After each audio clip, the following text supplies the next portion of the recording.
was. We hit the jackpot this time. I gotta elevate. I gotta elevate.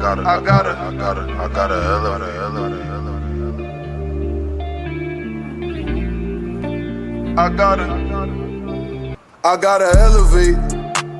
I've been praying to God for a better way. I concentrate on my goals and I meditate. Make sacrifices, put time and I dedicate. I gotta elevate. I'ma make sure the family forever straight. They wouldn't listen, now I gotta devastate. I'm on your ass and I won't let you get away. I gotta elevate.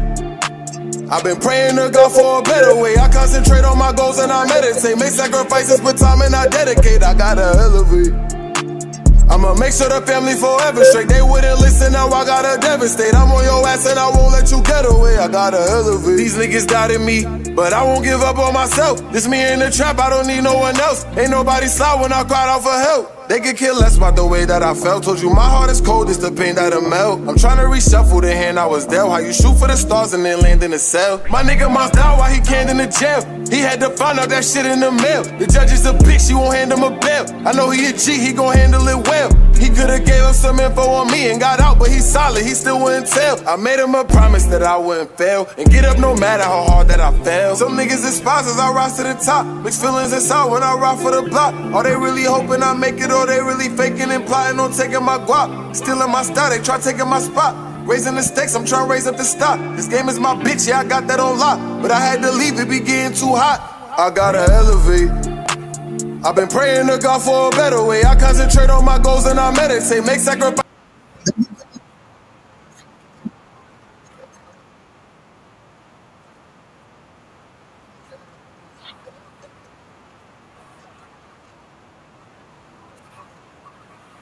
Until you have had the taste of finishing,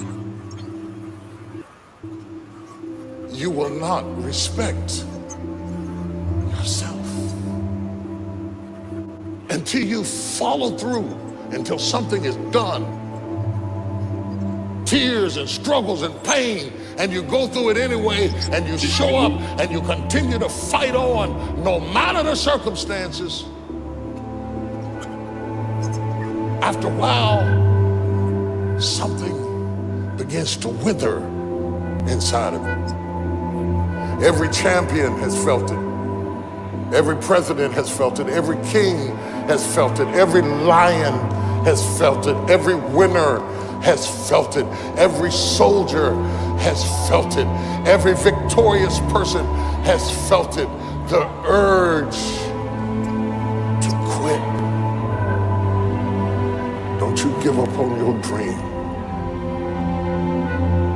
I don't care if you don't have the money, you don't have the help, and you don't have the family for it, and you don't have the background for it, and you don't have the friends for it.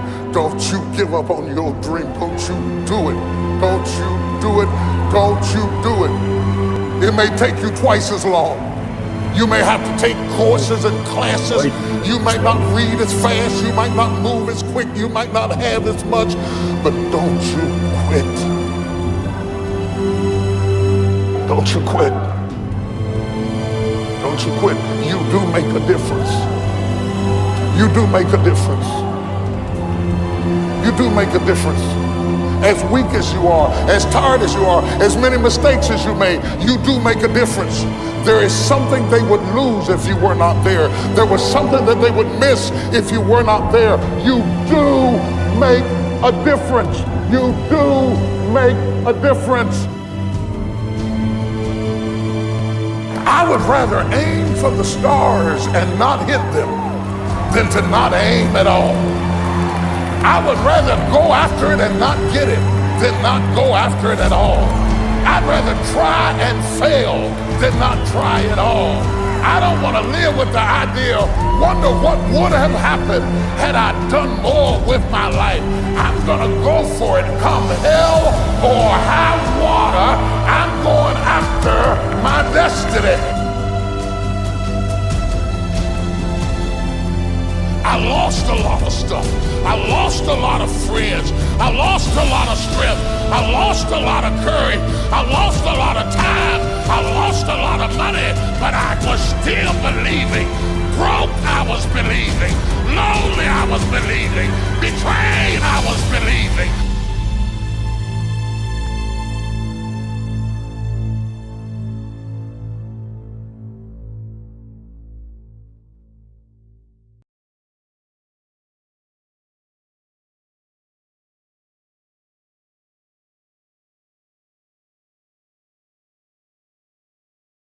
until you have had the taste. Awesome. Wow. It's good to be back again. It's been 5 weekends of impact and elevation. And I want to believe that for everyone who has been a part of the Elevate 2025 webinar series, it's been transformational for you. Last week, Saturday, I got a message from a friend of mine who mentioned how impactful the session was last week, and a few others feedbacks that I got from friends and prodigies, members of our organization, and I am excited about this. That's the purpose, that's the goal of Elevate 2025, right?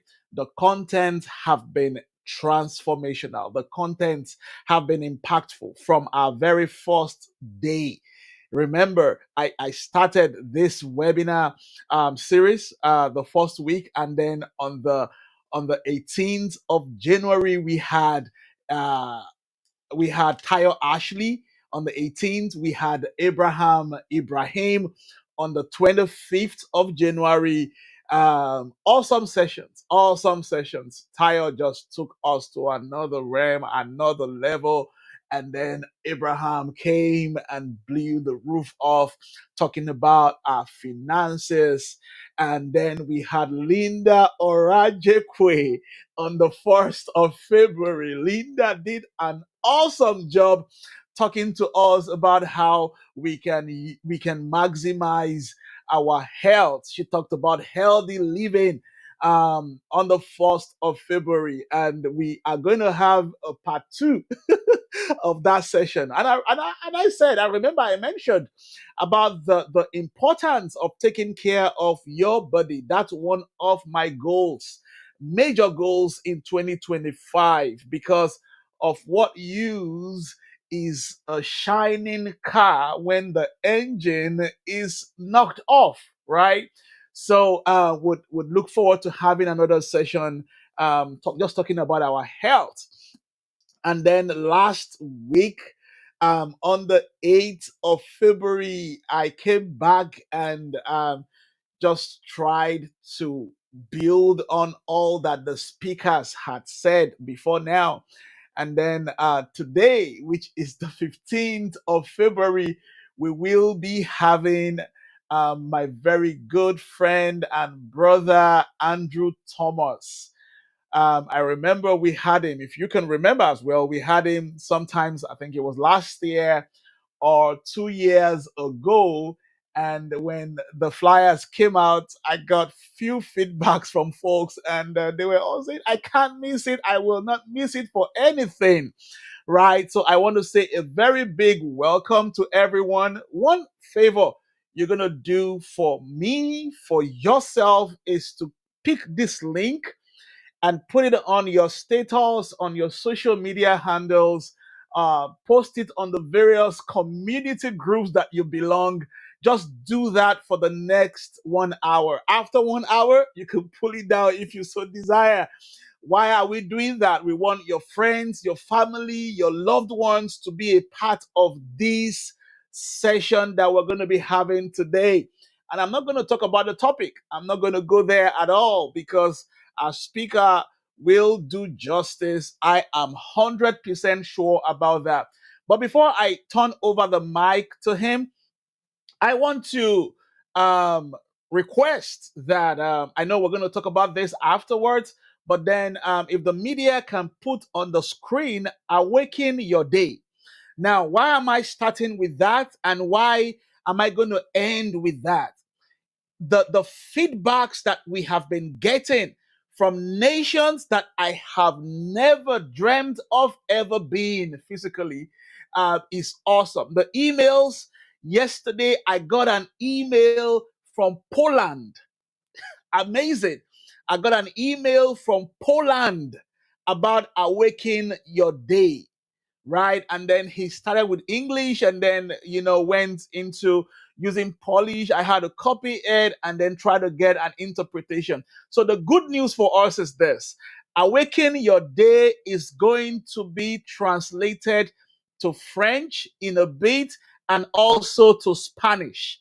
We will be having Awaken Your Day in French and in Spanish. Currently, we have the book downloaded in the United States, we have downloaded in Sweden, Great Britain, Canada, France, South Korea, Italy, Liberia, Germany, Belgium, Ukraine, India, Netherlands, China, Russia, Indonesia, Czech Republic or Czech Republic.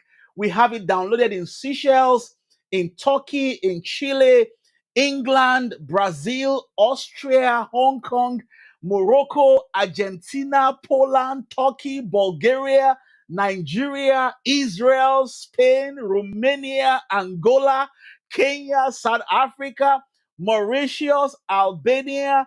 You know, I can go on and on. I actually was reading from um, the the media team when this was sent to me sometimes last week. Now, this is what I want you guys to do. Grab the link on the screen, and I would want the media to put it in there. If you have not downloaded this free book, please do so. Now, the whole idea behind Awaken Your Day is that I personally want people who will wake up on fire and set people that they meet. And when I say fire, I mean positive fire, right? Before you get to work, before you start your business, before you start your day, you take one of this and then just meditate over it. We have 365 of it. Now, that's what people call devotionals, right? So it's more like that, one per day. So we have day 1, day 2 to day 365. And when you are done, you're going to start over again. Every year, you want to spend time with this awesome manual, awesome material. And please send it to your friends, send it to your loved ones. I mean the link, not the book. Okay, please send the link to your friends, to your family, to your loved ones. Let them have a copy of themselves. Now, when they do, we're going to get an email that they have downloaded it.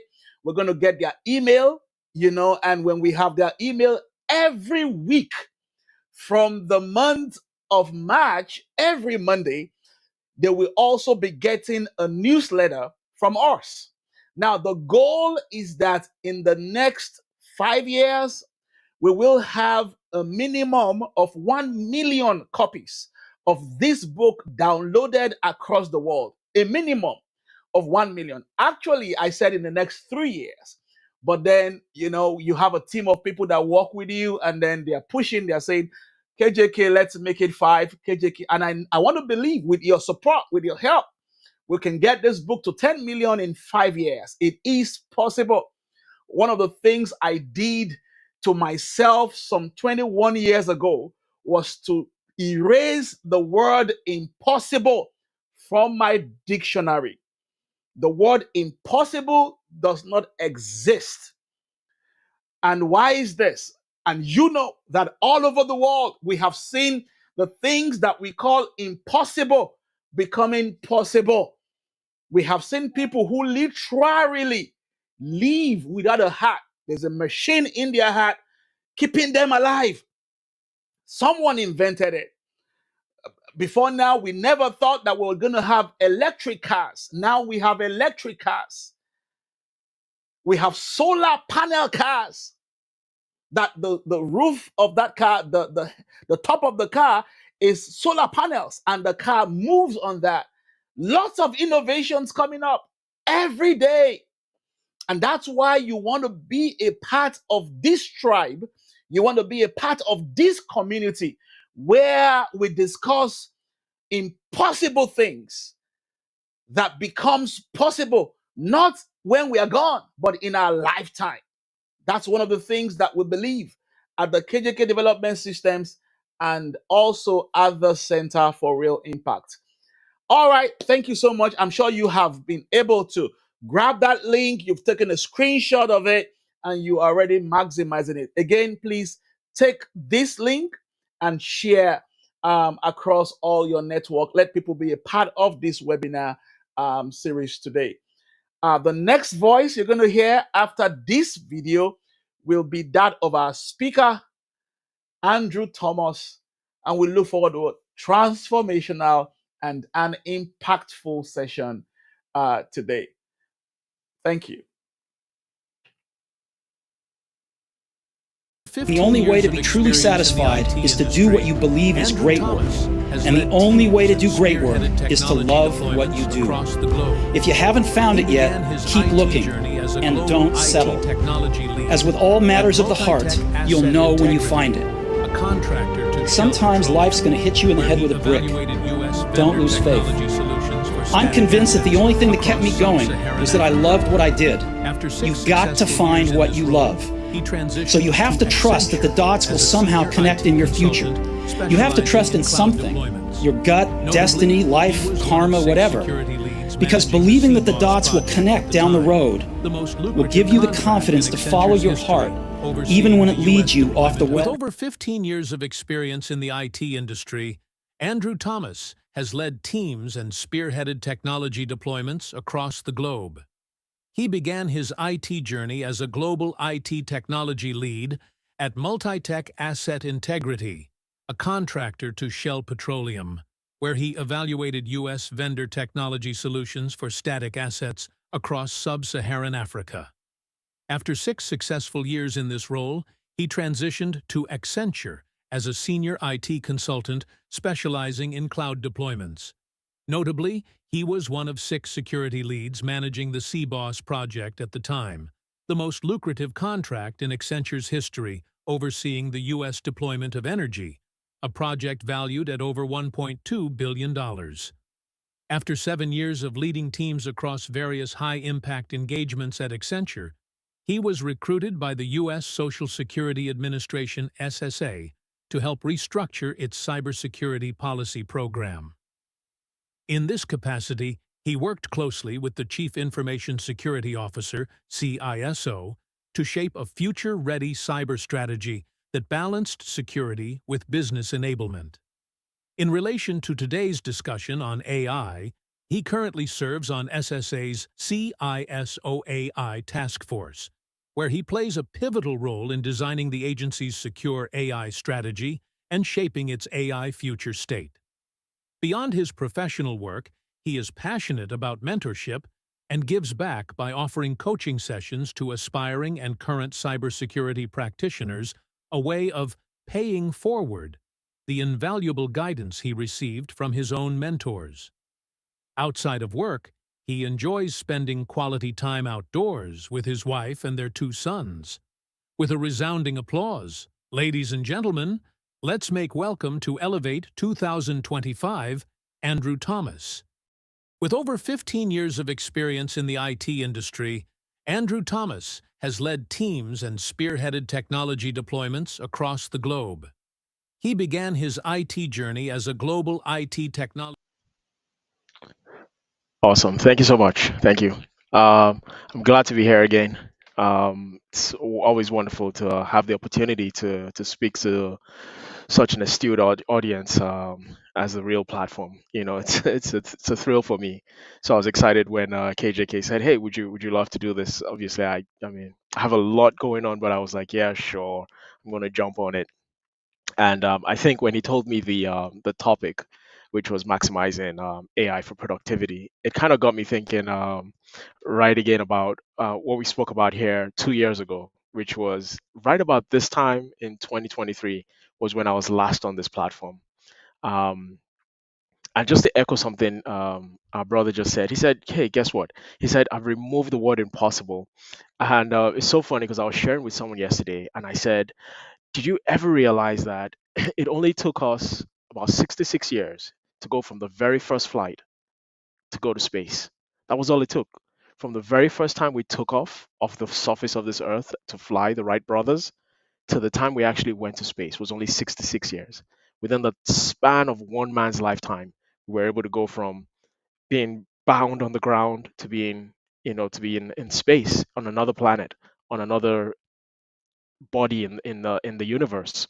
And if anybody had said it during the Wright brothers time that we would stand on the moon, they would obviously probably commit them into an asylum, just thinking that's impossible, because that word, it just represents, the limitations that we put on our minds. So you can imagine, I was, in fact, what we actually spoke about was FaceTime. And I told him, I said, look, if someone had told me when I was 6 or 7 that you would have this device in your hand as small as, a slice of bread, and you could hold on to it, and you would see people in other countries and you'd be able to talk to them clearly, it would just blow my mind. I would think it was some kind of, I would think they were alien to this world, right? So yeah, I definitely agree. Remove that word impossible. It's just a limitation for what hasn't been done yet. Meaning, let's go do it. Be the person that stands up and says, "Hey, I'm going to go do that thing," right? Um, so interestingly enough, last time I was here, if you guys remember, I said to you, I said, if you're going to take anything away from this, take away the fact that you need to bring an AI strategy into whatever you're doing. And I'm sure some of you might look back now and say I was, clairvoyant, or I had some kind of special powers, right? But no, I was just following the patterns, right, in the market, and the patterns in the industry, in the IT industry. So I kind of knew where things were going. And when I said, hey, make sure you have an IT strategy for your next year, your next 5 years, come up with an IT strategy. And I gave you guys a whole bunch of tools and a whole bunch of advice and places you could go to go study. And I said, whatever you do in your job, have an IT strategy for this season. Um, I myself am so surprised at where things are today. I knew it was going to be impactful. Um, I just didn't expect it to be so sudden, and I didn't expect it to be so rapid. So I said 5 years, but it seems like my whole 5 year forecast was crushed into like a year and a half. And somehow, you know, it's exponential growth, right? So what I'm going to talk about today, take it as I'm going to say 10 years, but then in fact, I'm not even going to put a time limit on it because it could be tomorrow. Literally, it could be tomorrow with AI, right? Um, but I'm going to kind of go about it in a different way this time. I'm going to talk more about helping you guys understand what AI actually is. I think a lot of us have it confused. We use all these tools and we're being bombarded by all these terms. AI, AI, AI. Everywhere you go now, it's like someone puts AI in front of it and puts service behind it. So AI as, you know, your phone calls, AI this, AI plates, AI, just name it. Put AI in front of it and it sells. It's like hotcake, right? And you can see just about every industry and everyone is opening up to AI now, right? You've got AI injected in every way. And it's also causing, and I think a lot of the misconceptions is also causing a lot of anxiety. So I think before we really jump in, or before we even talk about productivity, let's kind of talk about what AI is, right? And let me share my presentation here. Uh, oops. Oh, give me one quick second. Share. I want to share this entire window. Awesome. Share. You should be able to see me multiple times now. So now I'm going to share my actual presentation. Okay. So you guys should be able to see my presentation now. KJK, can you? Sorry.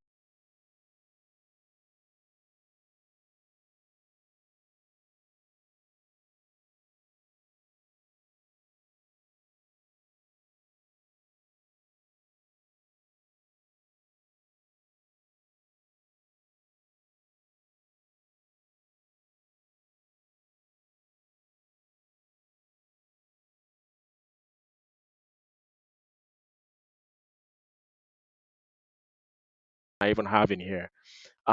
Steps to implementing AI, and then just sort of overcoming some of the challenges. And I think I threw in a slide this afternoon about security and AI, which is something I wanted to touch on as well. So, sort of an introduction, right? AI and machine learning, right? People tend to get it a bit confused, and people can't really tell the difference, right? What is AI and what is machine learning, and what exactly is the difference between AI and machine learning, right? And all these businesses are saying, and again, it's because a lot of businesses are saying, hey, we're implementing this version of machine learning and this kind of AI and this model of AI and that model of AI, right? I want you to just think of it as AI being a tool, right? It's a tool to get you to somewhere, to get something done, to deliver on a project, to help you explore a new idea, right? So hopefully in this talk, it's going to share with you kind of like AI, the understanding of AI, and then in business, and even from an idea of, hey, how do I do this myself, right? So AI and machine learning. I want to first start from here because I think this is where folks get it kind of wrong, right? So when you think of artificial intelligence, just think about it like science. So think about it like you would think about biology, right? There are different fields within biology. And for AI, it's a science. It's a science that's on reasoning, problem solving, understanding, and replicating human language, right? So it's almost like we're trying to create a brain, a body, and parts, right? This soul or this mind that can think and do all of these things. That is the science behind it.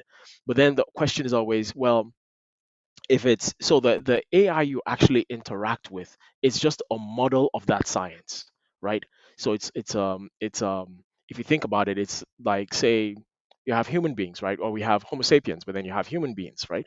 It's a model of that thing, right? So the AI models that you interact with, or the AI tools you interact with, are actually models within this science space, and they bring together a whole bunch of things, right? So there's a need for us to understand this before we push forward, right? When we talk about AI and the science of AI itself, a lot of the folks here would have heard the term generative AI, right? That's what everyone has really heard of. But then we all have kind of skipped a whole bunch of levels, right? So we've skipped the RPAs, we've skipped the intelligent automation, and these have been going on for years. So AI has actually been around, I would say 30 years. AI has been around in different iterative forms, right? It's just gotten so smart and so intelligent now, and it's so much out there and so pervasive that we actually begin to understand and begin to appreciate it because, hey, it's impacted my life. So now I have a cause to know about AI. If you think about it, I think my first interaction with AI I can never forget was I called my bank, Citibank. I can never forget. Or was it? No, it was Chase. I called my bank, Chase Bank, and it came up with a voice and it said, "Hey, I can help you out with that." And I was like, interesting. For me being a technology person, I was just so curious. And it took some information from me, and it tried to help me out. It was one of those first automated service tools that a lot of the banks were using, where if it was just very simple things like verifying your information or coming in to help you check your balance, things like that, right? Those were just regular rule-based types of AIs, right? They had some intelligence in there where they could kind of discern what you were trying to say, but then you would realize some folks, which is a funny part, was that some folks actually had a negative experience or a barrier when they were interacting with it, being that it couldn't recognize accents, right? That was a Achilles heel for it. Was so if you say, um, I'm sure you've heard some people say, instead of saying three, they say tree, right? They can't pronounce the word three properly, right? So it couldn't compensate for it, and then it just defaulted to, well, I'll connect you to a customer service agent. Now we push forward to the stage of this um, day and age of generative AI, where the AI has spent so much time learning how we speak from different people, right? From different dialects and different. I mean, ChatGPT is amazing right now. It's killing it because you can speak traditional Japanese, native Japanese, and then you can speak, and it will translate it back to you in proper English, and you can have conversations in a completely different language. With that level of with that how would I say, with the level and intensity of the dialect, right? Because if you've ever studied or if you've ever tried to study Japanese, it's very very complex, very nuanced dialect. It's not very straightforward. So AI has so grown to that extent now, where we're at that generative stage, right? It's no longer the narrow AI that we're all used to, where where we have kind of assistants, and it's like, hey, you put in some evidence, and then it shoots out some information. Now it's actually generating stuff. And I'll tell you a very funny story, because it's my Achilles heels. I'll tell you a story. I'm not sure how many of you realize this, but back in, it's got to be about it's got to be about 10, 15 years. It's got to be about 10 years ago now. um, there was there was a case, no, probably 8 years ago. There was a case, and you always wonder, right? How did this AI get so good? There was a case against Amazon here in the US, where they were like, hey, we would like to know, what is exactly your data privacy rules, and how have you grown this AI into what it is today? And then it was found out that, well, you know, we've been kind of listening on our customers through Alexa, and we've been gathering all this data. And just as they're pointing the finger at Amazon, here comes along a whistleblower that says, hey, Apple has also been doing this. And it's so funny, because when it came out, and Apple said, oh no, we don't condone that, we're so super security conscious, right? um, it was like, but wait, somebody financed the billions of dollars for this data center. So how could you possibly not know about it? Then you would be incompetent as an executive to say you don't know about it, right? So a lot of these companies for many many years have been planning this day that we're in, right? A lot of the businesses have been planning this day that we're in. They've been gathering data. They've been gathering training data for their AI models, right? The ones that haven't been gathering data are buying data. Reddit, which is a fantastic forum for you to share information and talk to folks. I don't know how many of you here have used Reddit, but in the last, I would say, 5 or 10 years, they've really, really grown, and a lot of folks go in there just to ask questions. It's just forums, right? But then what they realized very quickly was, hey, we're gathering all this data onto ourselves, and it's very very sparse, right? People talk about everything from politics to technology to governments to you name it, right? Whatever the business is, marketing and strategies and solutions and things they did, things they like, products they like or don't like. So people were talking about all these things, and guess what? As of, I think, a month ago, Google entered into an agreement with Reddit to start buying data from them, because now they're trying to play catch up. They're trying to get as much data as possible from. This is how people are thinking, and this is what they're doing, right? So this AI science here for of Gen AI is just beginning. We're in this new age, right? Which is what I'm trying to say, is that we're in this new age. We haven't even seen anything yet. What we've really been interacting with is more like a narrow AI, right? We're just now entering into the Gen AI phase of things, and it's going to be amazing. I don't know how many of you are excited. Some people are excited, some people are frightened, but I'm kind of excited about it. Now, how does AI and machine learning, how do they kind of go hand in hand, right? So, machine learning is really the math behind AI, right?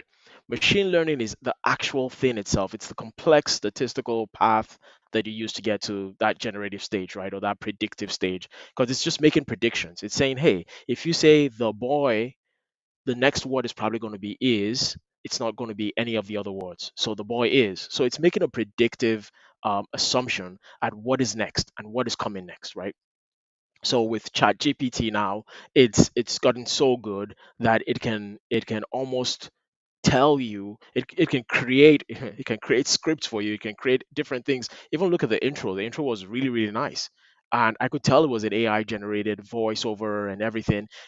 Really really nice, and that's still scratching the edge of some of the things we're seeing on the development side. So we get to see, from our perspective, we get leveraged by all the vendors, the Microsofts and the Deloittes and all these folks. They're all building these new AI models. So we haven't even seen anything yet. Whatever you've seen in ChatGPT, which is why, when folks freaked out when DeepSeek came out, 3 weeks ago now, 3 weeks ago now, everyone freaked out, and I was like, it's just going to be the nature of things, right?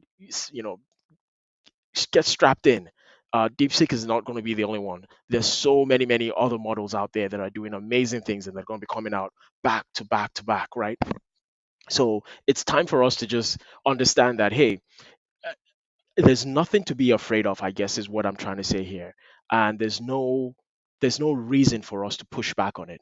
And I think I'll talk about that a little bit later on, but I just want to set that stage that don't be, this is what you need to embrace, right? It is here. It's just what it is. It is here. You need to embrace it, and you need to figure out, how do I embrace it and how do I use it to develop myself and do better things. Um, Real quick, I know this is more techy than I really wanted it to be, because I really wanted to keep it kind of simple for the audience here, but it just helps give you some more understanding of what I'm saying when I say, hey, there is contextual there's a contextual nature to the way we speak, and a contextual nature to the way we take information. So if I say that's very bad, that's one thing, but if I say that's really really bad, right? There's a context to it. um Even though, how do you express that, right? So really, this slide is a bit too techy, and this slide deck was actually developed for a tech work group that I was having. So I tried to dumb it down and bring it to you guys, but I want you to understand that within the machine learning path, right, there's context to what is being done. And when you see Copilot and you see Chat GPT, understand that you as well can jump in there and actually begin to create your own model. So for $20 a month, I don't know how many of you have a Chat GPT premium account. For $20 a month, you can actually have your own account, and you can actually begin to create your own model, right? That is specific to what you are concerned about. So it learns about you over time, and it learns about whatever that subject is. So for the real platform, you guys could have your own little AI model. You guys could build your own AI model that is, and you can train it with all your books and all your data and all your videos and all your audios. You can dump it all in there and train that model for what it is that you want to achieve. And then you can set it goals and say, hey, I want you to do this, or I want you to deliver um I don't know, whatever it is, right? You could say, I want you to deliver a talk. It would deliver a talk for you, right? So there's almost no limit. You can say, come up with a training program around these three books. Amazing. It would totally do it, and it would succeed. It's just based on how much information you can put in there and what it is that you're concerned about, right? So boosting productivity, I think this is where really the talk should have started out. So the power of AI, right? There are four key things that AI does, right? Automates, gives you insight, personalizes it, and it's also great for collaboration, right? So when you think about automation, people always say, "Oh, well, this." I guess this is where that I said I would talk about that. Don't fear the AI, right? People always say, "Oh, it's going to automate everything, and we're going to be out of the jobs." And my thing is, no, you're actually not. What this does, it makes you more. It enhances you. It enhances your mind. It frees up your mind to do more, right? So we think about customer service agents, right? Which is what I was thinking about when I wrote this. And I was trying to explain to some of our management. I said, we have over somewhere in the neighborhood of like 4 to 5 thousand agents right across the US. And I said, look, the average person that calls stays on hold for 8 to 9 minutes. That's during a normal time. During peak periods, they can stay on the call for 20 minutes, 30 minutes just on hold. What if we could automate some of those things? Because then what we're doing is we've got these agents there, and well, when it comes to break, they can't take a break because we've got a backlog of folks, on hold, and they've set for them a service level, a service level target, and said, hey, you can't have people on hold for more than 5 minutes, but you've already blown past the 5 minutes, right? So you're not setting all these realistic goals, and also you're not automating anything. You have to add AI into it, bringing AI in there to be able to answer those questions. Let's train it on the data we already have. We already have a lot of calls logged with folks. We already have a lot of data on how we answer questions. We've got policies, we've got procedures. If someone just wants to know about a policy for something, they can use our chatbot, or they can talk to our AI and it would respond with it to them in natural language, right? You could provide insight, right? So you could say, hey, you know what, I really want to know what would it look like if I retired at this age, or if I did this, or if I pulled that here, or if I made this move, right? It provides insight for you and say, hey, this is this best decision I think you should make. This is an alternate plan, right? It helps you to make better decisions, so it enhances people's lives. Hey, if I was a customer service agent and I was using an AI, and I said, hey, and I gave you three fantastic choices that I could back up with some data, I think that would be more valuable, and I could do that on the snap of a finger with an AI tool right by my side. It also personalizes things. That's what you have to realize, is AI's personalization. This is what actually makes AI really good, is that it can make and it can deliver, especially Gen AI. Let me be specific. Especially Gen AI can make and deliver a personalized answer for exactly what it is you want. You want to write an email. Do you realize that with your account of ChatGPT, if you say, hey, if you came in there every day and for every email you sent out, you said, hey, ChatGPT, read this email and help me spruce it up a little bit, right? And it does it over and over and over and over. Very soon, in like 30, 60, 90 days, it learns how you write. It learns your writing style. It understands how you want your emails to sound, right?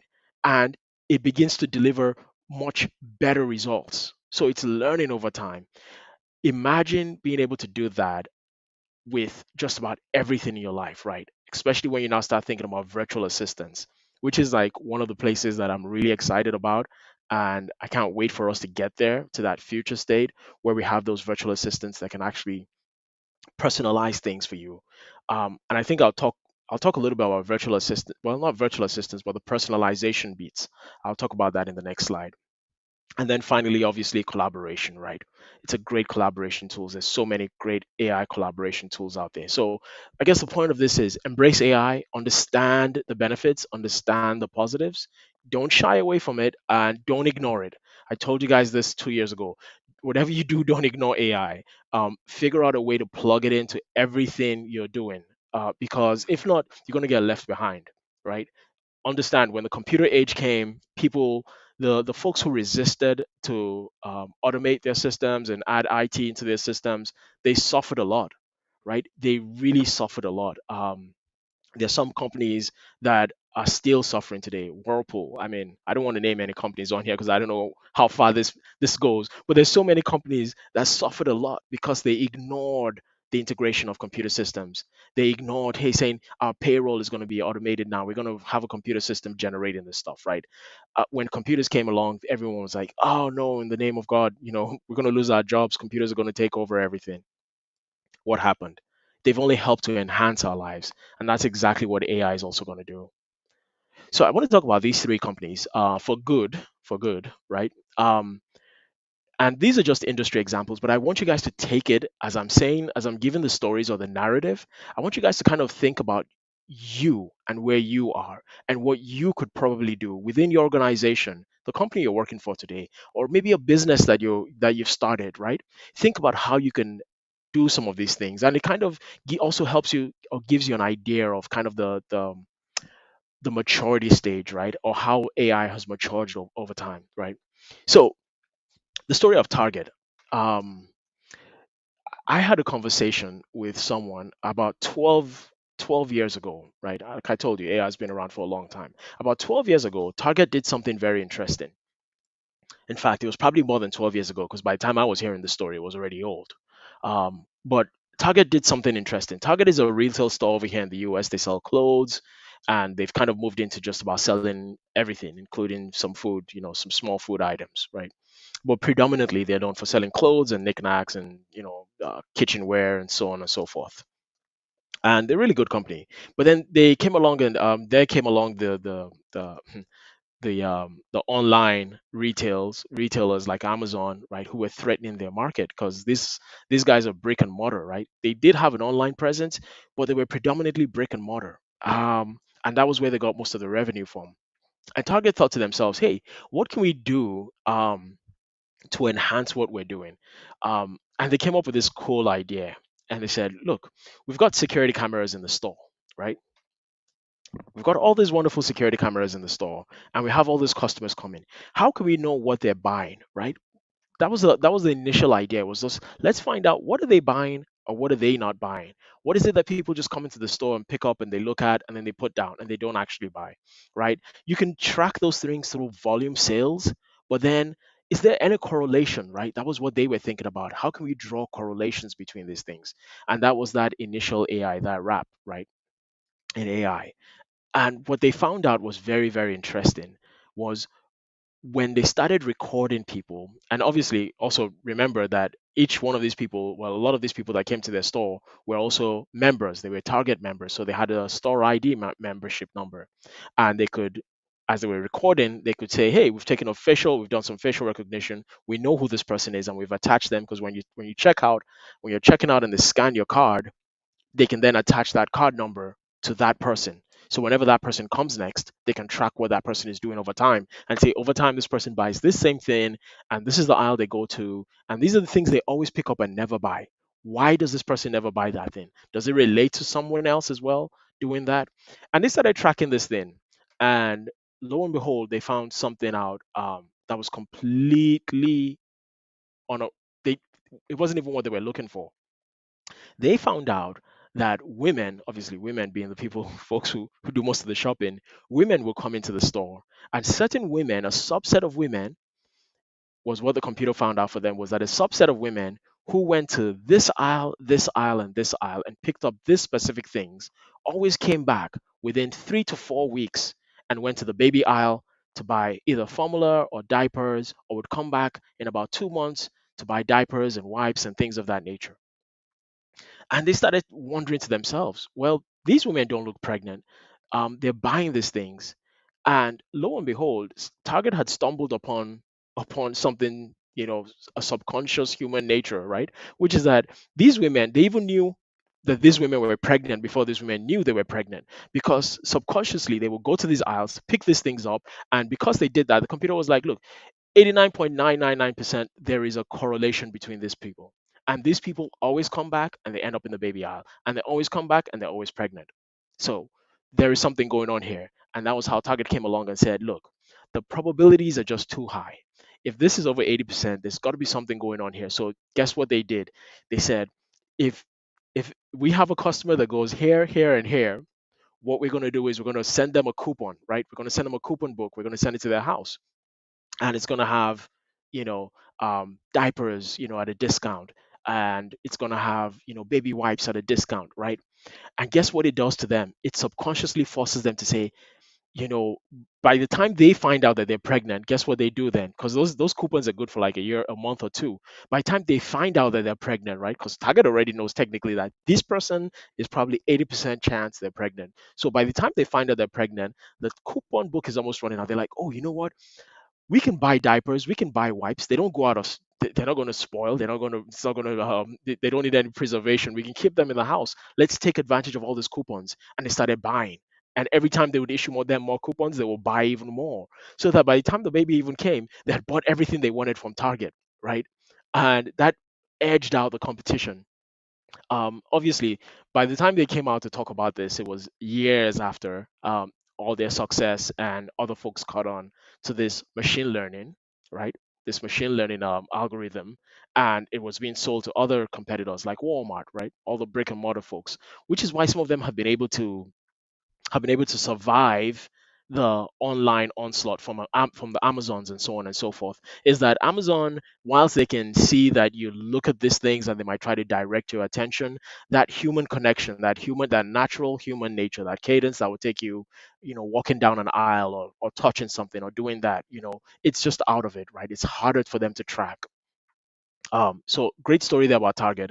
Bank of America, when Bank of America launched their AI assistant Erica, for the financial services, I thought it was really, really clumsy and horrible. But then they started doing something that was really, really amazing, which was they started finding out ways that where this AI tool could not only notice from the stress tones in your voice, or from the human behavior, that hey, there might be something going on here, an alert about fraud, right? It also started personalizing financial advice. So Bank of America, biggest bank in the US now since they bought Merrill Lynch, they've been doing something with Merrill and all these other companies with their financial advising services, which is like one of the fastest growing um, pieces of their their juggernaut, is that financial advising services, is that they have so much data from all those years of Merrill advising folks, and now they can say, hey, if you're doing this job and if you're doing this, and this is what kind of your retirement age is going to look like, this is what you should do. And then not only that, they can actually augment, you can actually just set the AI tool to actually augment your investments, right? To say, hey, look, I only have 20 years, right? I need this AI tool to kind of trade and augment my investment so that I can have enough when it's time to retire, right?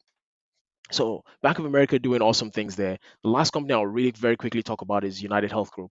United Health Group, awesome company. They've realized very, very quickly the power of AI within what they were doing within their organization. And rather than buy or use AI externally, they recently, as of 2024, set up what they call their AI studio. Great idea. I've been trying to get my organization to see the benefit in this and set up an in-house AI studio. And now what that AI studio does is it says, hey, guess what? If you have a need within this organization, or you have something complex, you're dealing with massive amount of data, right? You can just imagine how many claims get filed with United Health Group, having like 200 or so million points of contacts, right? So we're talking about not just patients, but doctors, hospitals, service providers, pharmaceuticals, right? So like 200 million points of contacts. You can imagine managing all that data and having to find correlations in that data.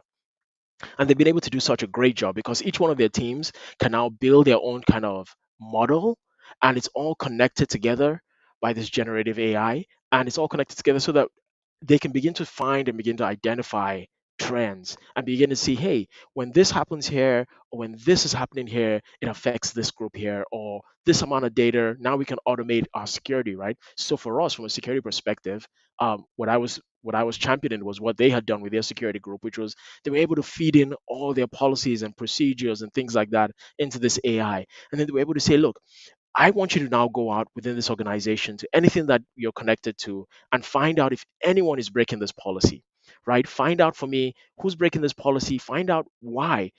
Create a survey for me. Find out why exactly are they not following this procedure? Is it that they don't know that it's there? Right? So the AI is doing a lot of the heavy lifting for them, helping them discover new opportunities, and it's driving efficiency. So as you in your organization, I think I told you guys this last year. I said, look, the way you distinguish yourself in your place of work and in your organization or your business is, hey, you've got to learn these tools. You've got to expose yourself to them so that by the time they're asking questions, you have answers. You're like, hey, this is what we can do to solve this problem, right? I know I'm burning through time here, so let me just rush along a little bit. Here are some key tools for productivity. You guys can take a screenshot, I don't mind. But they're just some key tools. There are way more tools than this out there, guys. I'm sure a lot of you might know some of them. You might not know other ones, right? And I'll go through a narration or kind of an example towards the very, very, in fact, I think it's one of the last slides. But you're all familiar with ChatGPT, right? The virtual assistants, right? They call them virtual assistants, but they're not truly virtual assistants. Like the next age of virtual assistants is like the next generation of the series, right? And Alexas, right? That you can say, hey, can you make an appointment for me or a reservation for me here? And then you can look through your information and say, oh, you have an appointment with this person at this time, so I'll move this over here. And because I know you like to wear this outfit to that, musical or whatever, I've already got your laundry. I've told them to send it over, and it does everything for you, right? It pretty much can think for you and can plan your day around you. Because what that does then is it gives you back your time, it gives you back your brain power. Remember, time is the one thing. I told my kids this last weekend. We actually had a talk about this, and I said to them, look, don't chase money, chase time. Whatever can get you back your time is the most valuable thing. You get paid for your time because time is the most valuable thing. It's not the actual money that you're being paid is not even valuable at all. It's just paper. It's fiat currency. We won't go into that. What gives it value is the time, right? And the task you're performing over that time, over that period. So you get paid over time for 2 weeks or whatever for these many hours that you've worked. So if you can get back some of your time, for sure, that is the best thing ever. If I could split myself into three and get back some of my time and automate the other three, the other two, and I could then do things that I wanted to do, I would probably be a billionaire today. um, Data analytics, this is for folks who are into marketing and sales and have large data sets that they're mining, right? Tableau is a tool that I've used for like 3 or 4 years now. Fantastic tool for visualization of data. With their new AI integration now, it's like you can stick your data in there and tell it, go find the trends for me. Tell me where the trends are. So you have a business and you're trying to market to maybe half of one state, right? Look for the data, find the data. The data is out there. Stick it into Tableau. Tell ChatGPT to go find you data. Tell it, look, I need you to create a data. And if you don't even have any data, tell it to generate data for you. Give it a description, right? So if you're in a state, each state has a GDP, or they generally do some financial reporting. Take that information, stick it into the AI, and say, look, use this as a presumption, right? There are roughly, maybe say, 800 stores in this geographical region. This is how much they made or brought in. This is how much they said they made from agriculture, right? There are about 800 farms. I need to figure out a way to penetrate this market, or I want to analyze this data. How could this be? This is the volume of this product that they moved and that product that they moved, and you can extrapolate from there, right? Not to waste too much time on that. Automation is perfect for those folks in the business space like myself, who just want things to happen. So if this happens, do this for me. This is more like a narrow AI, right? It's more like it responds to rules that you have already set. So maybe a rule based AI, right?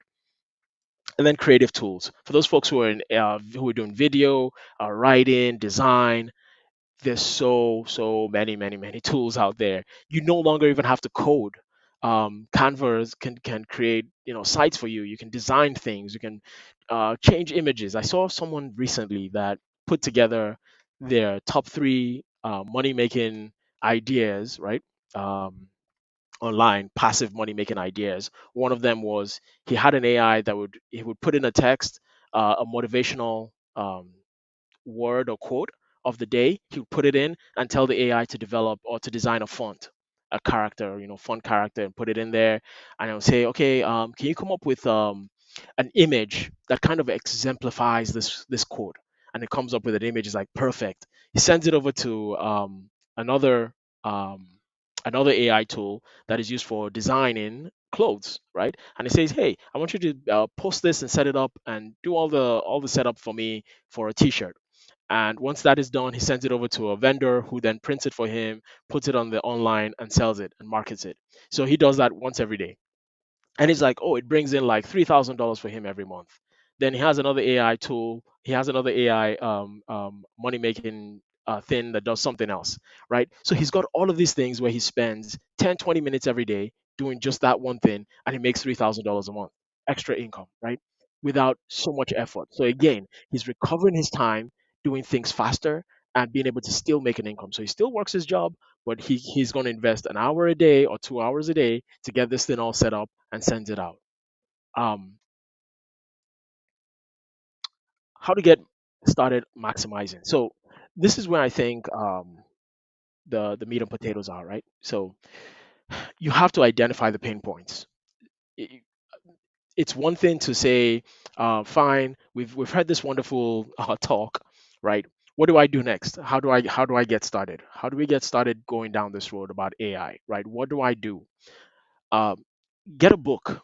This is where I would start. I had to go get mine. This is mine, just to show you that I practice what I teach. Get a book and go observe the world and write everything. So that you say, you can see some of mine. I've got sticky notes. I've got stuff written in there.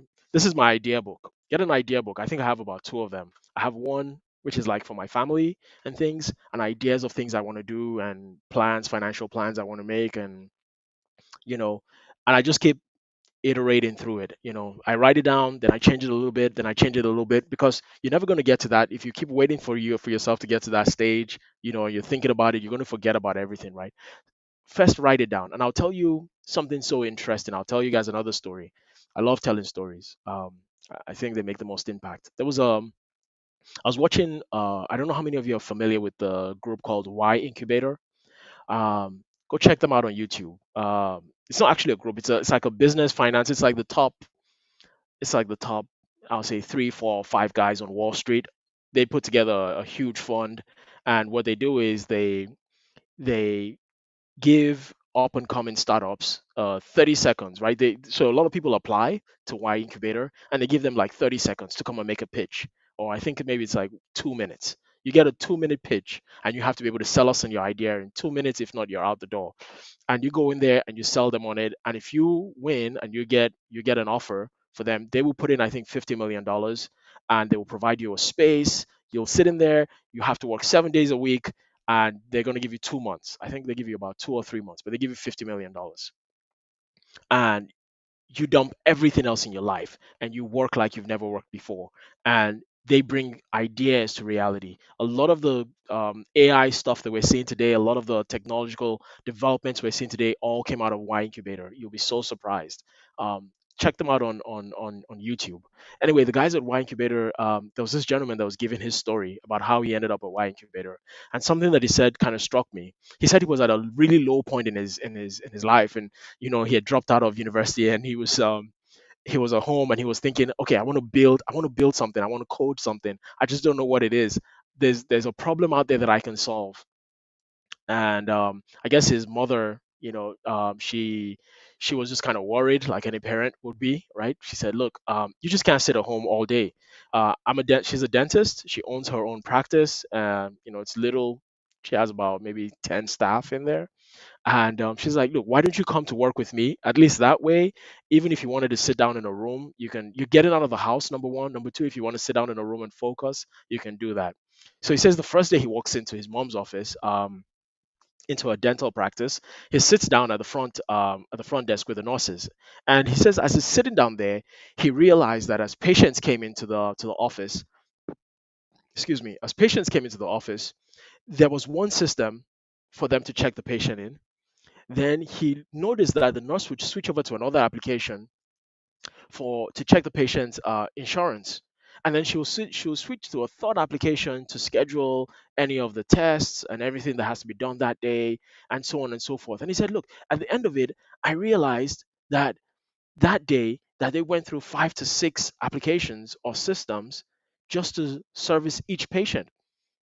And he started thinking to himself, he said, I sat there and I thought to myself, wow, this is the problem I've been looking for. I found a problem here. And he said for the next 12 or 13 days, he went back to that office religiously and he followed them around. He's like, I wanted to know every single thing they were doing. If they were walking around, if they were walking from here to here, if they had to physically carry a file there, I would note it down. And he said, look, I got a book and I started writing down every single step of the process. And guess what he did? He went home and he developed an AI solution that would interact with the customer or the patients as they came in. It would check them in, it would check their insurance because it's just running against the database. It would do all of these things. And guess what? It gave these nurses back so much time, and they were able to actually grow their business, because what had been limiting the mom's business, right? It's Remember, it's on volume, right? It's any of this medical business, it's a volume business, right? How many patients can you see a day? So if I can only process one patient every 5 minutes, then that has limited me, or 1 hour, right? And I'm working 8 hours. That means I can only see 8 patients the entire day. But guess what? If I can gain back that time, now I can schedule more patients, which means I'm seeing more patients a day, and the business was able to grow. And the minute he did that, and he was able to test it on his mom's business, right? Tested it on his mom's business, went through Y Incubator. Today, just about every major hospital in the US and clinics and medical offices are using his AI tool. He's a billionaire, right? Just from sitting down in his mom's office and being able to pinpoint where the issues were. So when you sit down at your job or your office, or your business, right? Or you're just even walking around and you see an issue, I would advise you, say, guess what? Get your book out and just note it down. Like, hey, I see this business. You go to the supermarket. You, this is I probably shouldn't share this one because this is my personal one. But yeah, you can go to the supermarket and see something, right? Think about it. Is there a problem here, right? I see problems everywhere. And I'm like, I wonder if we could develop a tool or a solution that could actually help resolve this, right? I wonder what AI would do with this, right? Stick it into, you don't even know what you're doing yet, stick it into Chat GPT and be like, look, I noticed there's a problem here. What do you think I can do about it? Or how do you think AI can help me solve this? What AI tools currently exist, and what can I do next? Okay, fine. I don't even code. I don't know how to code. Okay, fine. What AI tools can code for me? I want a no code AI tool that can build an application for me. They have them now. One of them just came out from Y Incubator. I won't mention the name just yet because I'm not terribly sure whether they're actually out in the public yet, the public space yet. But it is one of the most fantastic tools ever. You can tell it, it will create an application for you. So they literally demoed this for us, where they said, fine, I want to schedule. I want an application that's going to schedule all my meetings for me, and it's also going to do this and this and this. And you just list it out in clear text, in clear language, right? You tell it what it is that you need the application to do. And I needed to show me a calendar. I needed to have an alarm. I needed to have this and this and this and this. And they just told it what they wanted it to have. And it went out and it built the application. And it's running. It was running literally within 30 minutes. In fact, what am I saying? Within 15 minutes, it was running already. And then they enhanced it a little bit, said, oh, I don't like the color here. Can you add colors to this? Oh, I want, whenever I have an appointment, I want the day to be shaded red or blue. And then depending on whether it's my family or whether it's business, maybe make family yellow, use different colors, come up with something for me. And it was able to develop an application that was immediately ready. So you can imagine you go to a meeting and your manager says, hey, we have a problem here, or you have a business, and then you say, hey, guess what, I've noticed most of my customers don't like this, or most of my customers, or I don't even have any customers. How do I attract them in here? How do I bring them in here? How can I develop an application for my business? I'm selling clothes. Can I develop an application where I can take pictures and then tell it every time I take a picture, I want you to put it into this application, and I want this application to run on Apple and Google's Play Store, and I want to put it on there, and I want to be able to sell my clothes through there. Guess what? It's possible now through AI, right? So start thinking about those problems. Start the next step is start building, right? Building and training your own team. Because I think where a lot of people are still struggling is when they come up with an idea, we try to always hold the idea hostage, right? Um, Figure out who you can trust or how you can trust. I don't know which one it is, right? Get a trust circle, right? I have a trust circle, right, of people that I talk to, that I ask advice from, that I know that I like, kind of my mentors, right? KJK is one of them. I know I can talk to him, and I know, look, if I had something that I wanted to develop, I can definitely take it to him and say, hey, I want you to criticize this, right? Be brutal with me, be brutally honest, criticize it, tell me how it works, because I'm actually coming to you, sir, with some of my ideas, right? And I want you to criticize it and tell me, hey, you know what, this is what you see about it, and this is how you think it should, maybe it could be improved, right? And then the more you're developing, build a team around yourself so that you're iterating with that team, and you're growing that team. Don't be in a hurry, right? Don't be in a hurry to say, fine, we've got the prototype, we've got it, it's working, we want to scope and we want to go global, we want to go big, right? Because remember, AI takes it, it's how much data you have in there, um, that actually determines what you can actually do. And then begin to measure the data, right? So measure the data. One of the things that came when I was developing this slide, I thought to myself, I said, wow, wouldn't it be interesting? And I wrote this down in my book. I think I did. I wrote this down and I said, hey, wouldn't it be interesting if, hey, I live in a place where there are no medical doctors, or maybe I'm in a village somewhere, right? Or I'm in a town, or I know of a certain town or a certain village where there are no doctors. Um, what are the most common problems there? Maybe typhoid, malaria, and something else, right? Could I develop an AI tool where I could, because remember that what doctors actually do, right? What doctors actually do is they run through that same mathematical process that an AI would, which is these are the symptoms, then they narrow down those symptoms, and then they try to narrow down the disease, and then try to narrow down a specific treatment, right? Imagine I could take those medical books and I could compress them, right? Even doctors are going to be using AI like heavily in the future, right? Imagine I could compress them and I could say, hey, I just want to give back, right? I want to deal with these three things, right? They have just maybe one doctor there or maybe one midwife, and I want to create an application that I can give this person, and it just makes them, they can very quickly run diagnostics, right? Very, very quickly, with all this knowledge. I'm not even a doctor, but I can take the books and I can stick them in the AI tool. I can literally copy them into the AI tool and say, I want you to take all of this wealth of information and about this region and about the certain specific types of diseases or things that are repetitively happening there, and I want you to design a treatment model for me, right? That works in that region and for those people specifically. So we're going to see a lot of things. I don't want you to narrow your scope. Keep it big as possible. Think about the wildest things you can think about, which is why I said everywhere you go, you see a problem, try to just note it down and then begin to see the patterns, right? And begin to see the possibilities in how you can deliver. I'm way over time, but let me just go to my last slide, right? This last slide is I was hoping to run a demo. I just knew it wasn't going to happen because I knew I wasn't going to have enough time, but I was hoping to run a demo for you guys like I did kind of last time, right? And I showed you guys um, around some of those platforms and some of those tools that you could use for education, right? One of the things I've been wanting to do this year, so this is personal for me. This is actually my own idea board, right?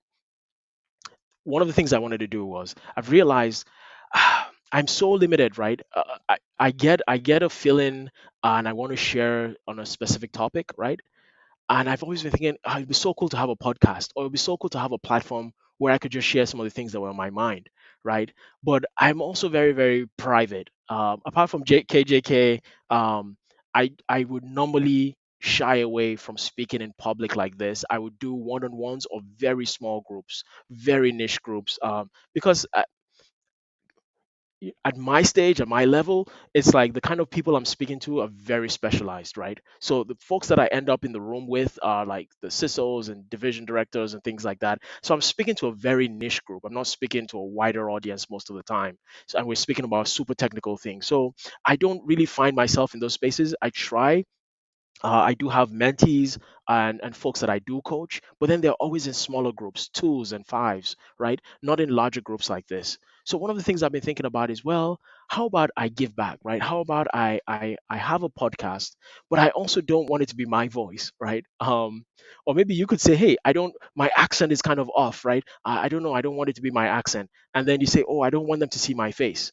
Well, which were all the things that I wrote. I said I want to do this, and then I wrote down all the problems, and then I said, hey, ChatGPT, how can I get across this? Or how can I get over this? I mean, technically, I didn't even need to do that because I knew the tools existed. But let's run through this real quick, right? So with ChatGPT, you could leverage ChatGPT and say, hey, I want you to write a script for me, right, on this specific topic. Maybe let's say I want to talk about the benefits of, or maybe I want to talk about FedRAMP, right, or IT compliance, right, something which is a US kind of thing. Not sure if it's, I know they have GDRP in the UK and Europe, but in the US we have other compliance requirements. So which is a security thing, a cybersecurity thing, right? So I said, look, if I wanted to give a talk on it, right, I want you to write a script. And I told it all the things, I just put on the mic on my chat GPT and I just talked to it. I said, look, these are the things I'm thinking about, and these are the topics I would love to touch on, and these are the issues, and these are the benefits. And I was rambling on and on and on and on and on. And at the end, I said, look, develop a script for me along these lines. And also surprise me, right? That's what I told it. I said, surprise me. It developed a very wonderful script. And then I said, okay, fine. Now that I have this script, well, I don't want to be the one to read it, right? I don't even think I have time. I don't even think I have time to read it. Then I have to read it and I have to fix the audio. I need a microphone. I need this and that. And I was like, I don't want to invest in any of these things. So guess what?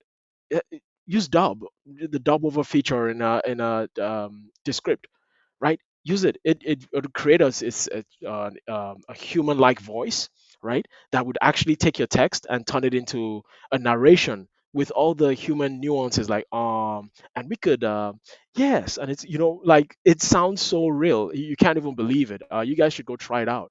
And it takes the conversation and it turns it into, or it takes the text and turns it into a conversation. You could even have two different voices or two speakers. So you had an interview with someone, or you wanted it to sound like an interview, right? You could say, hey, take this script, make it sound like an interview between two people, and someone is asking questions about, so what is this compliance thing about? And then that one responds, okay, so what if there's this problem? And then that person responds. So it seems like you have a guest speaker, right?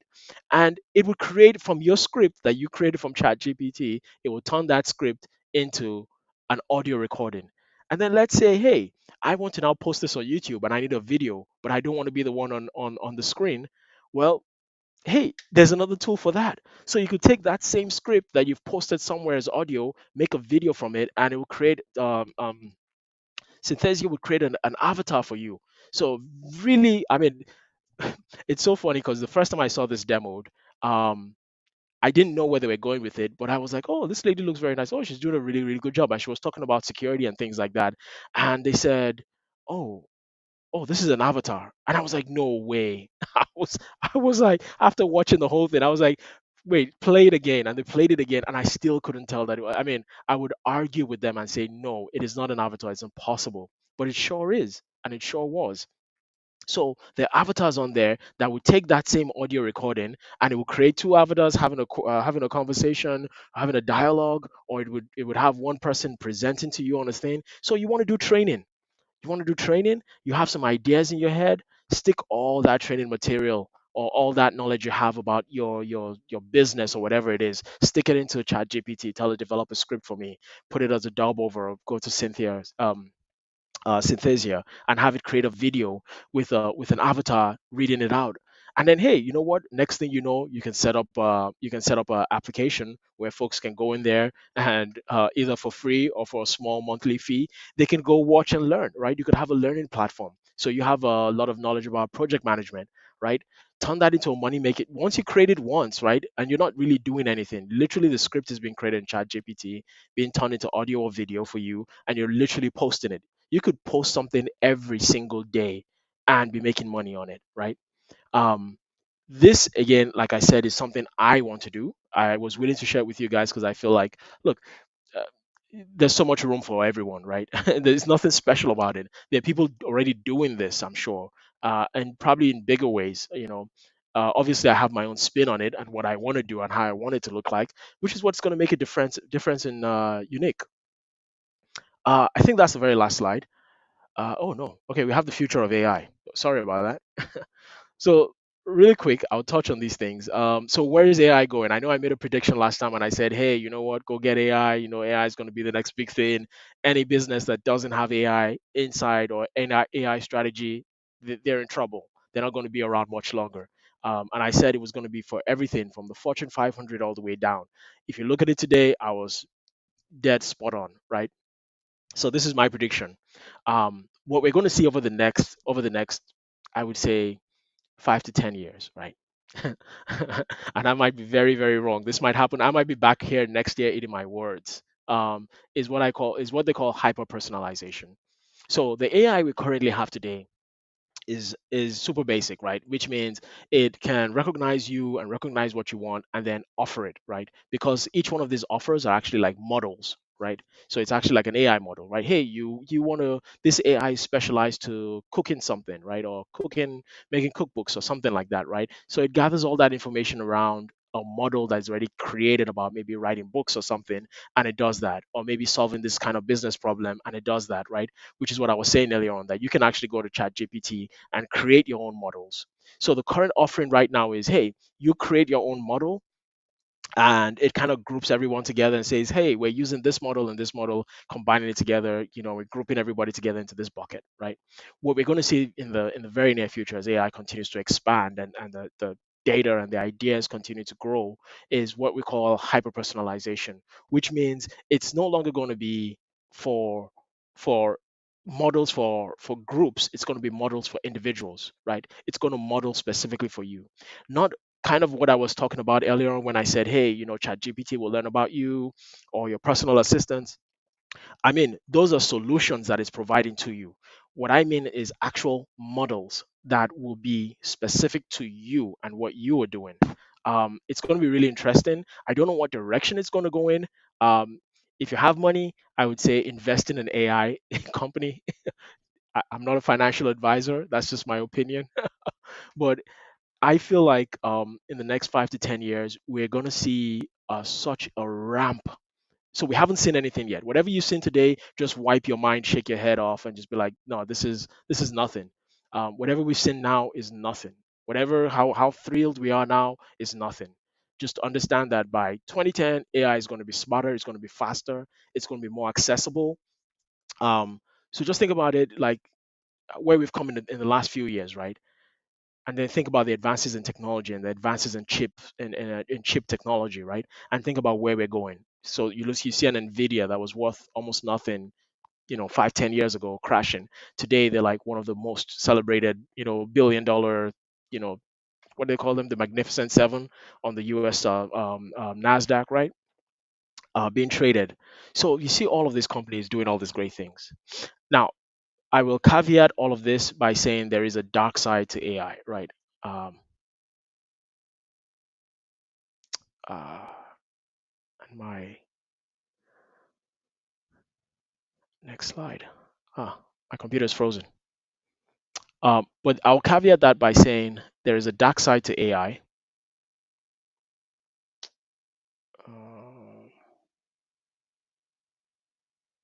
Can you guys hear me? Can you still hear me?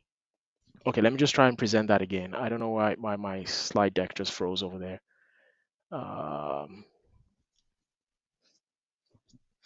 Okay, there's a dark side to AI, right? And we're just going to touch about brush over this, right? So as you're doing all of these things, just also realize that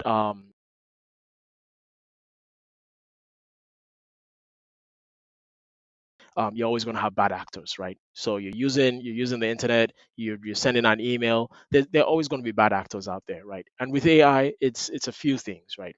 So you don't have to worry about these things. You just have to be well, you have to worry about some of them, which are the big ones, right? Unauthorized access, offensive LLMs, and jailbreaks, right?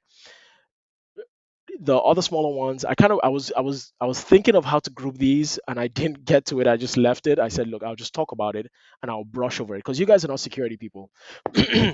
So again, I kind of developed this slide deck for security folks, and I kind of augmented it a little bit for this audience, right? So let me just touch on these things, right? Training data bias. So every AI model, right, is machine learning, like we said, which is why I said understanding the AI helps you as well as you're developing and as you're building your own models and you're solving problems out there. Understanding the AI is critical, right? Understand that training data bias is a real thing, right? Which means, and what that just means is, if I if I have my AI and I train it with this book, right? Whatever biases I have in this book are going to be transmitted and will become effectively part of that AI, right? Whatever bias I've put into that book is going to be part of that AI. So whatever that training data has that is negative, or maybe to you it might be negative, right? To them, they might be like, that's our belief and that's what we want and that's what we want to project out there. So there's always training data bias, right? Because no matter what people publish, we always publish it from our perspective, right? And from the way that we want the world to, maybe the way we see the world and the way we see that problem. Training data poisoning is slightly different. This is probably one that you should be paying attention to, because as you build your models or as you start to use some of these models, you might ask it questions and you'll be like, I don't know about that answer, right? And what happens is folks have figured out a way to mess with the AIs, right? I'm trying not to use technical terms, but they found ways to mess with the AIs, whereby if the AI, because it's constantly learning, right, from everyone that accesses the AI. So let's say we say 1 + 1 is 2, right? Sure, that's true. And what if I got 20,000 computer systems to access it and tell it that, and every time it says 1 + 1 is 2, I say, oh no, that's wrong. It's actually 3, right? And it says, oh, I'm sorry, yeah, it's 3, right? Or it might rebuff it for the first maybe 50,000 times, right? But 51st, 52nd, it's going to be like, oh yeah, sorry about that, because it learns over time and says, oh, 1 + 1 is not 2, it's 3. So I could actually trick the AI by poisoning the data that's already in the AI, by skewing it and saying, no, that's not actually the right answer, right? So a lot of folks are still trying to figure out, we on the security end of things are still kind of trying to figure out, how do we prevent this from happening? How do we prevent one person, even if we limit it to the folks in our organization, how do we prevent them from being able to poison the data, right? Adding other non-related data or data that would actually skew the answers or make it incorrect, right? How do we remove poison data from the system as well? Unauthorized access. This is, I mean, that's, you can all understand the risks, inherent risks with that. As you're developing your AI models or you're building all of these things, keep this in mind. Always use a very good AI provider that isn't, that isn't going to sell your data out there, right? Try to read those privacy, even though they're very, very long, those privacy documents and those texts that they send you, all the fine print.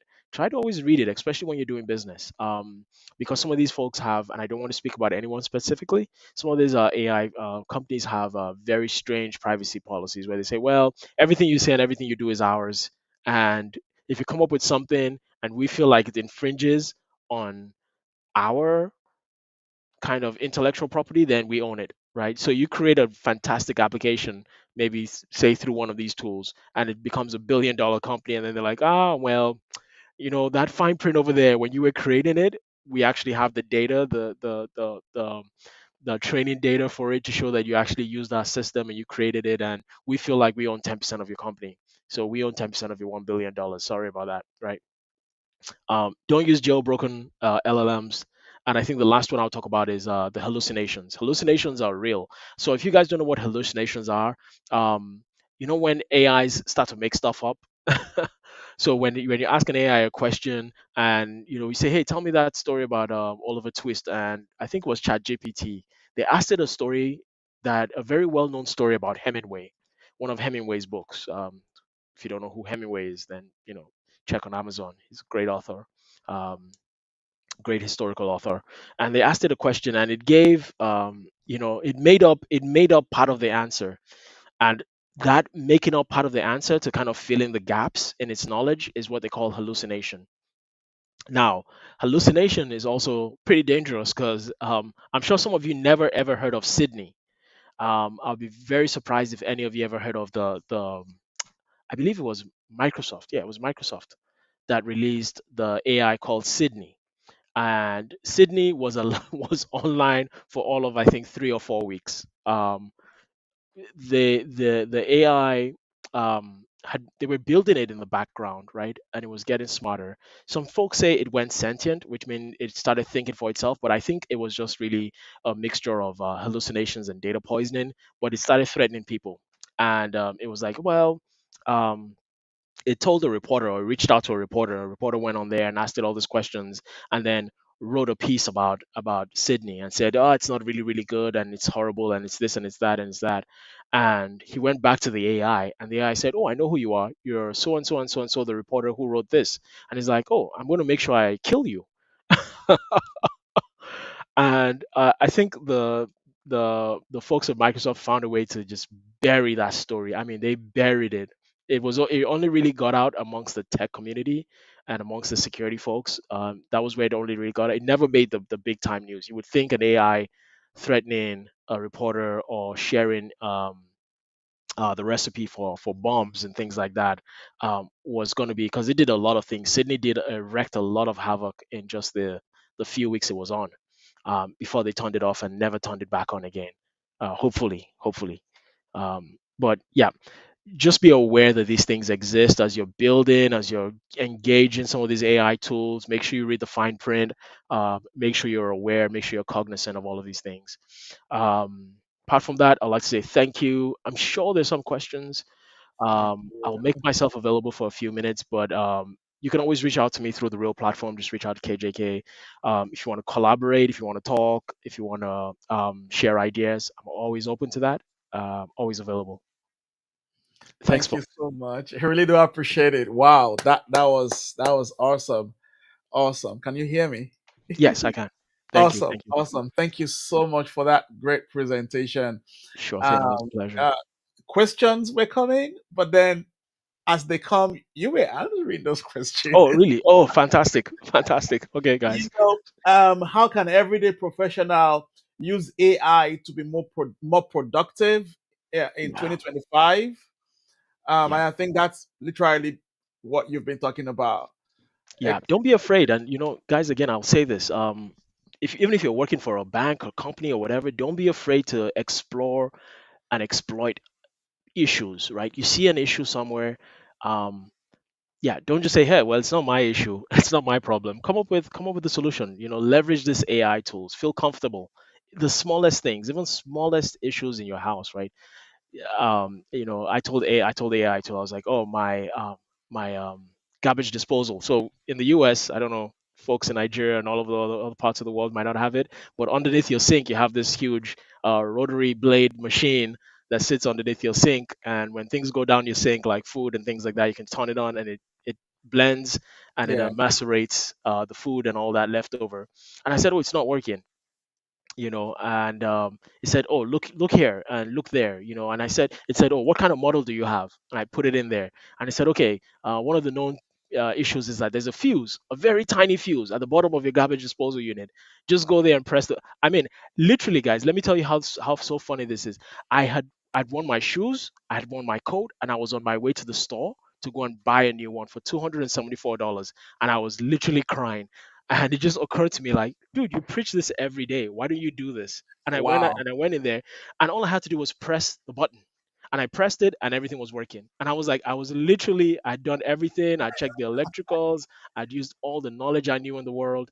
And just for me to only realize that there was this little tiny orange, I mean, you can't even see it because instead of the fuse to pop out, it actually pops back in for somehow. I don't even know why they would do that.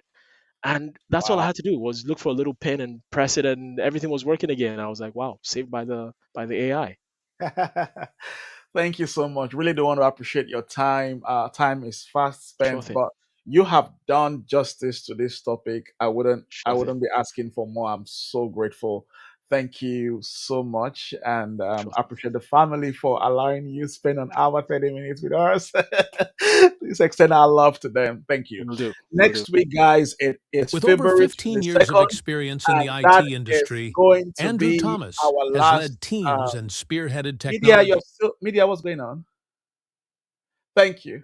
All right. So on the 22nd of February, it's going to be the last of the series. It's been awesome. When we started, I mentioned to us that the journey, has been really good from the first week of January, which I laid the foundation of this series. And then we had Tayo Ashley on the 18th. We had Abraham Ibrahim on the 25th.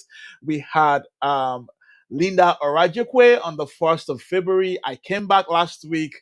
And then today we have Andrew Thomas. Next week is the wrap up. That's the wrap up for this series. Now, that's not the end of Elevate 2025. Now, on a monthly basis, we will be having Elevate webinars, right?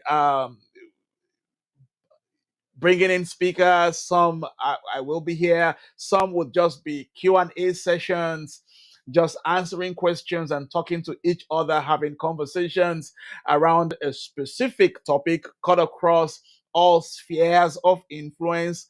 And that's why we are asking for you to please register, put in your email and your name so that we can reach out to you when the time comes.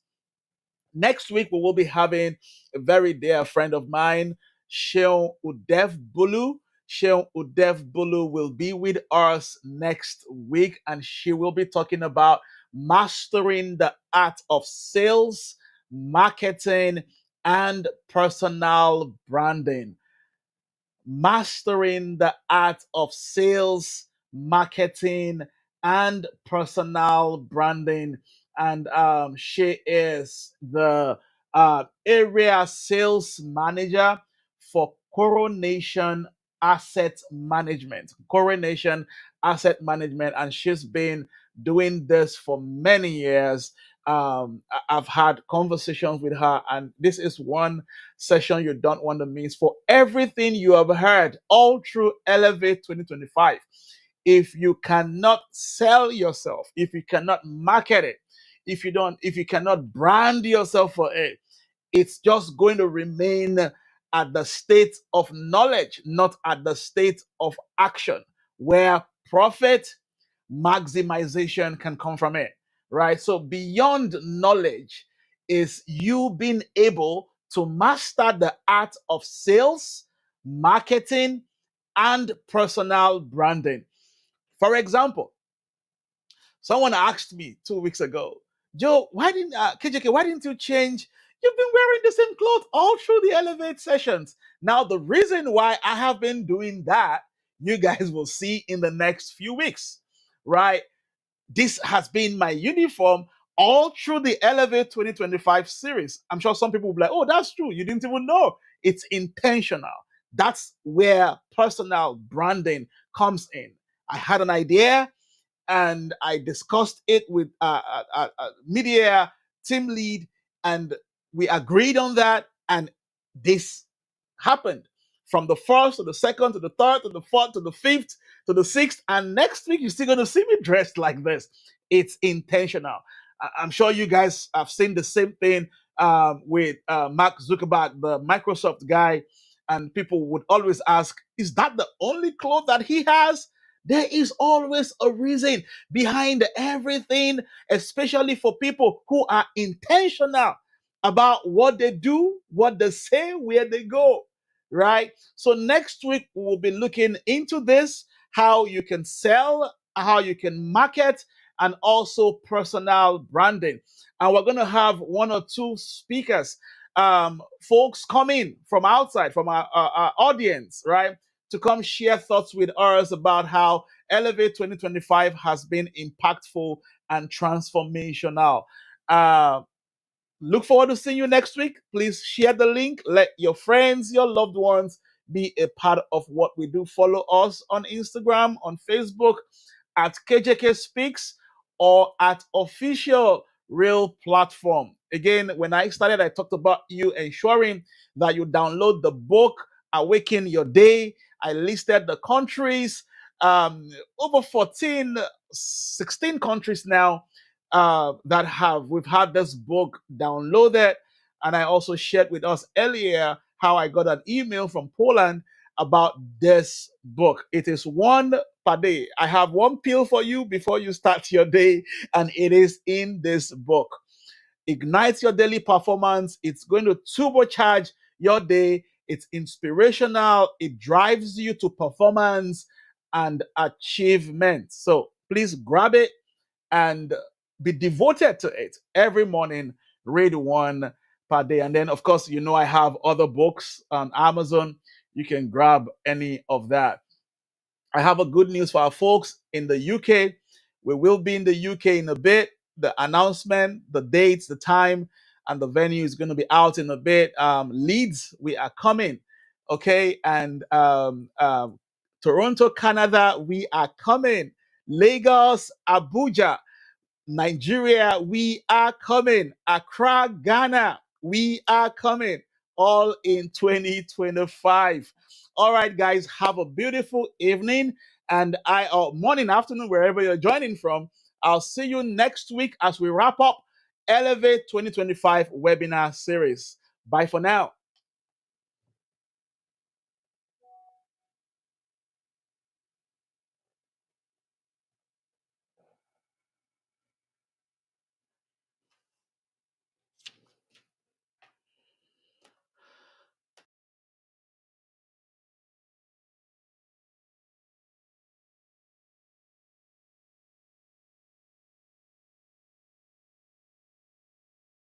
Well, boys, we hit the jackpot this time. I gotta elevate. I gotta elevate. I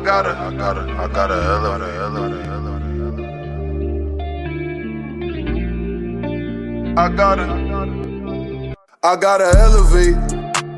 I've been praying to God for a better way. I concentrate on my goals and I meditate. Make sacrifices, put time and I dedicate. I gotta elevate.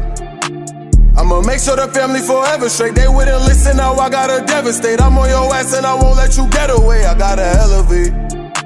I've been praying to God for a better way. I concentrate on my goals and I meditate. Make sacrifices, put time and I dedicate. I gotta elevate. I'ma make sure the family forever straight. They wouldn't listen, now I gotta devastate. I'm on your ass and I won't let you get away. I gotta elevate. These niggas doubted me, but I won't give up on myself. This me in the trap, I don't need no one else. Ain't nobody slide when I cried out for help. They could care less about the way that I felt. Told you my heart is cold, it's the pain that'll melt. I'm trying to reshuffle the hand I was dealt. How you shoot for the stars and then land in the cell. My nigga moms down while he canned in the jail. He had to find out that shit in the mail. The judge is a bitch, she won't hand him a bail. I know he a G, he gon' handle it well. He could've gave him some info on me and got out, but he's solid, he still wouldn't tell. I made him a promise that I wouldn't fail and get up no matter how hard that I fail. Some niggas despise as I rise to the top. Mixed feelings inside when I ride for the block. Are they really hoping I make it or they really faking and plotting on taking my guap? Stealing my style, they try taking my spot. Raising the stakes, I'm trying to raise up the stock. This game is my bitch, yeah, I got that on lock. But I had to leave, it be getting too hot. I gotta elevate.